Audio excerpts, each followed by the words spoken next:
Arguidu MM tá kanek vítima nain tolu Ermera Letefoho, tanba problema rai.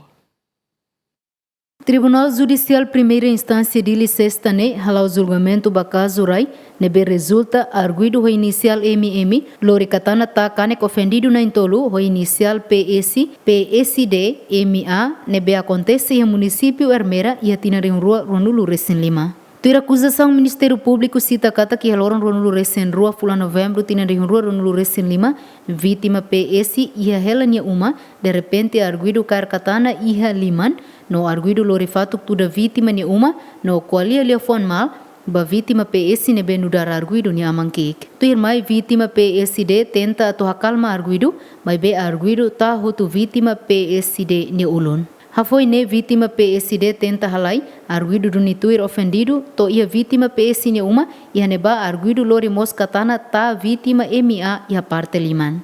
Consequência husi arguido ni hahalok ne, vítima PSD retankane grave ia ulun, halo tratamento durante fulangida, no vítima PS no MA retankane grave a parte liman karuk, no to agora labele halau serviço todan. Ho acto arguido ni ne Ministério Público acusa ho crime dano simples, crime arma branca, no crime homicídio simples, ho forma tentada no crime ofensa à integridade física grave. Ha foi em tribunal leu tua acusação e a sala julgamento arguido nega facto sirane, katak momento ne nia ba lalori objeto ruma, no nia ba atu russo kona ba nia aihori sira iha nia tos laran, nebe alegadamente retan estragos husi vítima sira. No arguido mos nega katak, to neba nia la hasai lefon mal ba vítima PS, no arguido hateten katak momento ne vítima sira makalo uluk ação hasorunya, no vítima sira desafia nia atu oho sira, no ne arguido foti katana horita vítima nain tolu. E a sala julgamento vítima nain tolu hateten ba tribunal katak momento neba arguido ba lori kedan katana,